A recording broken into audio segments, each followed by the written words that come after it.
அது என்னன்னா அலிசியாவுக்கு medical emergency. S, Alicia நார்மலாக படுத்துட்டு இருந்த அலிசியா திருப்பி எழுந்துக்கவே இல்லை. அவங்க திடீர்னு கோமாக்கு போயிட்டாங்க. இந்த விஷயம் தெரிஞ்ச மொத்த ஹாஸ்பிட்டலுமே ஷாக் ஆயிடுச்சு. நேற்று வரைக்கும் அவளுக்கு நல்லா தான் ட்ரீட்மெண்ட் போயிட்டு இருந்துச்சு. பட் திடீர்னு அவள் கோமாக்கு போகிறதுக்கான அவசியம் என்ன, எந்த தப்பு நடந்துச்சுன்னு யாராலையும் கண்டுபிடிக்க முடியல. அப்போ தான் அவளை செக் பண்ண டாக்டர் சொல்கிறாங்க, அவளுக்கு மருந்து ஓவர் டோஸ் ஆயிருக்கு. அந்த மருந்தோட வீரியத்தினால தான் அவள் கோமாக்கு போயிட்டா. இதுக்கப்புறம் அலிசியாவை பேச வைக்கவே முடியாது. அவள் நிரந்தரமாக கோமால தான் இருந்தாகணும் அப்படின்னு சொல்லி முடிக்கிறாங்க டியோமெடிஸ்ட.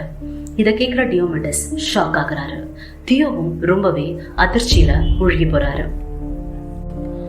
அலிசியா பெரன்சன் கோமாக்கு போனதுக்கு அப்புறமா போலீஸ் இந்த கேஸை ரொம்ப டீப்பா இன்வெஸ்டிகேட் பண்றாங்க. அப்போ அவங்களுக்கு ஒரு முக்கியமான பொருள் கைக்கு கிடைக்குது. அதுதான்